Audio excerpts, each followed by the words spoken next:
Hi hello അസ്സാം വലൈക്കും welcome back. അപ്പോൾ ഇന്നത്തെ വീഡിയോ എന്ന് വെച്ചാൽ കുഞ്ഞൊരു റെസിപ്പി ഷെയർ ആക്കുന്നുണ്ട്. നല്ലൊരു അടിപൊളി റെസിപ്പിയാണ് കേട്ടോ. ഫസ്റ്റ് ഉണ്ടാക്കിയപ്പോൾ പാളിപ്പോയിച്ചെങ്കിലും ലാസ്റ്റ്ക്ക് നല്ല ടേസ്റ്റുള്ള ഒരു കറിയായി മാറി. മുട്ടക്കറിയാണ് കേട്ടോ ഞാൻ ഷെയർ ആക്കുന്നത്. അപ്പോൾ ഇതാ നേരത്തെ തന്നെ അടുക്കളയിലേക്ക് വന്നിട്ടുണ്ട്. പിന്നെ ഇത് കണ്ട, ഇതെനിക്ക് ഏറ്റവും ഇപ്പോൾ ഇഷ്ടമുള്ള ഒരു സംഭവമാണ് കേട്ടോ. കുഞ്ഞൊരു ഫാനാണ് ഇത്. സത്യം പറഞ്ഞാൽ ചെറിയ മോൾക്ക് ഗിഫ്റ്റായിട്ട് തന്നതാണ് കേട്ടോ.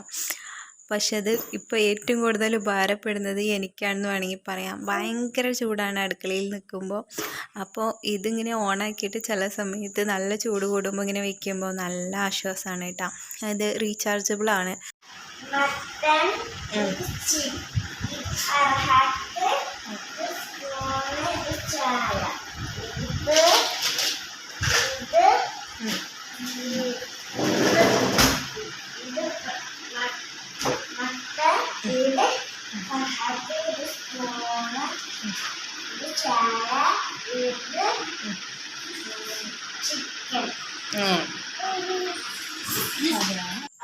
ഇനി നമുക്ക് റെസിപ്പിയിലോട്ട് പോവാം. റെസിപ്പി ഞാൻ നേരത്തെ പറഞ്ഞ പോലെ മുട്ടക്കറിയാണ്. അപ്പോൾ ഫസ്റ്റ് തന്നെ ഞാൻ കുറച്ച് ഓയിൽ ഒഴിച്ച് കൊടുക്കുന്നുണ്ട്.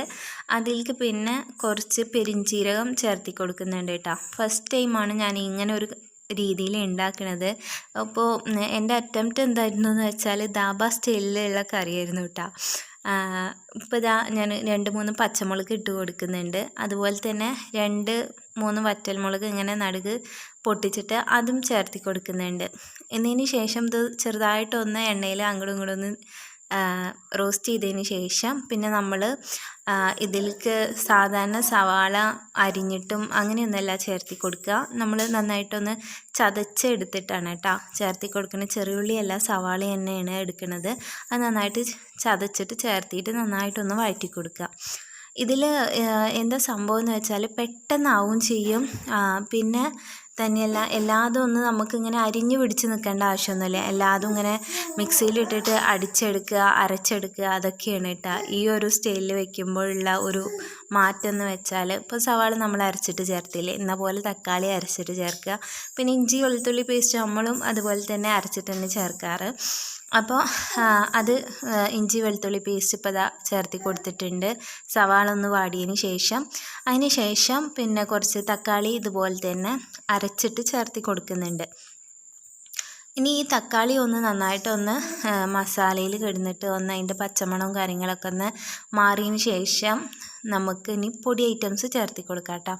അപ്പോൾ പൊടി ഐറ്റംസിൽ വന്നിട്ട് ഞാൻ ചേർത്തി കൊടുക്കുന്നത് മുളക് പൊടി, അതുപോലെ തന്നെ പാകത്തിനുള്ള ഉപ്പ്, ഗരം മസാല പൊടി, മഞ്ഞൾപ്പൊടി, മല്ലിപ്പൊടി ഒക്കെയാണ്. നമ്മളുടെ സാധാ മസാലപ്പൊടികൾ തന്നെയാണ് കേട്ടോ ചേർത്തി കൊടുക്കുന്നത്. അതിൽ വേറെ വ്യത്യാസമോ മാറ്റമോ അങ്ങനെയൊന്നുമില്ല. ഇനിയിപ്പോൾ ഇതാ നമ്മുടെ പൊടി ഐറ്റംസൊക്കെ നന്നായിട്ട് ഈ മസാലയെല്ലാം കൂടിയിട്ട് നന്നായി റോസ്റ്റായിട്ട് വരുന്ന വരെ ഇതുപോലെ മിക്സ് ചെയ്ത് യോജിപ്പിച്ച് കൊടുക്കുക. അപ്പോൾ നമ്മളുടെ പൊടികളുടെ പച്ചമണവും കാര്യങ്ങളും ഒക്കെ മാറിക്കിട്ടും. മാറിക്കിട്ടി നല്ല ഒന്ന് ഡ്രൈ ആയ പോലെ ആയിന്ന് വെച്ചാൽ കുറച്ച് മല്ലിയില ചെറുതായിട്ടൊന്ന് അരിഞ്ഞിട്ട് ചേർത്തി കൊടുക്കുക. അരിയേണ്ട ആവശ്യമൊന്നുമില്ല, ജസ്റ്റ് ഒന്ന് ഇങ്ങനെ പിച്ചിട്ട് ഇട്ട് കൊടുത്താൽ മതി കേട്ടോ. അങ്ങനെ ഇട്ട് കൊടുത്തതിന് ശേഷം വീണ്ടും നന്നായിട്ടൊന്ന് മിക്സ് ചെയ്ത് യോജിപ്പിച്ച് കൊടുക്കുക. ഇനിയിപ്പോൾ ഇതാ ഇതിലേക്ക് ഇനി വേണ്ടത് കുറച്ച് വെള്ളമാണ്.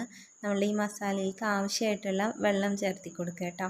എന്നിട്ട് ഒന്ന് ജസ്റ്റ് ഒന്ന് ഈ മസാല ഒന്ന് അടച്ച് വെച്ചിട്ട് നന്നായിട്ടൊന്ന് കുക്ക് ചെയ്തെടുക്കണം. നന്നായിട്ട് വെള്ളവും മസാലയും കൂടിയിട്ടൊന്ന് മിക്സ് ചെയ്തതിന് ശേഷം ഇനിയിപ്പോൾ ഇതാ നമ്മുടെ കുക്ക് ചെയ്യൽ നന്നായിട്ട് തന്നെ വെള്ളം നന്നായിട്ട് മിക്സായി മസാലയുടെ ഒപ്പം നല്ല കറക്റ്റായിട്ട് വന്നിട്ടുണ്ട്.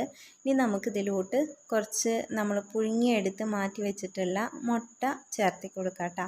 എന്നിട്ട് ഈ മസാലയിൽ കിടന്നിട്ട് ഒരു 5 മിനിറ്റ് ഒന്ന് വെറുതെ ഒന്ന് മിക്സ് ചെയ്ത് ഒന്ന് കൊടുക്കുക. അപ്പോൾ നോക്കുമ്പോൾ തീരെ മസാല ഉണ്ടായിരുന്നില്ല. അപ്പോൾ ഞാൻ എന്ത് ചെയ്തു എന്ന് വെച്ചാൽ കുറച്ച് തേങ്ങ അരച്ചിട്ട് ചേർത്തി കൊടുത്തു. അതാണ് ധാബ സ്റ്റൈലിൽ ഉണ്ടാക്കാൻ നോക്കിയതിന് ശേഷം പിന്നെ ഞാനൊരു മാറ്റം വരുത്തി പറഞ്ഞത് അതുകൊണ്ടാണ് കേട്ടോ. പക്ഷെ ഞാൻ വിചാരിച്ചു മസാലയൊക്കെ നിറയെ ഉണ്ടാവും, അപ്പോൾ അതിനനുസരിച്ചിട്ട് എടുക്കാമെന്നൊക്കെ കരുതിയിട്ടാണ് ഉണ്ടാക്കിയത്. പിന്നെ നോക്കണു തീരെ ഇല്ല മസാല. അപ്പോൾ ഞാൻ ശരി നമ്മുടെ സ്റ്റൈലിലേക്ക് തന്നെ മാറ്റാൻ പറഞ്ഞുകൊണ്ട് ഇങ്ങനെ ആക്കി. എന്തായാലും ഇതുപോലെ കറി വെച്ചപ്പോൾ വേറൊരു ടേസ്റ്റ് ആയിട്ട് എനിക്ക് തോന്നിയിട്ടാണ്. നല്ല ടേസ്റ്റ് ഉണ്ടായിരുന്നു, എനിക്ക് നല്ല ഇഷ്ടമായി. അതുപോലെ തന്നെ മക്കൾക്കും ഒക്കെ നല്ല ഇഷ്ടമായി, കറി നന്നായിട്ടുണ്ടായിരുന്നു.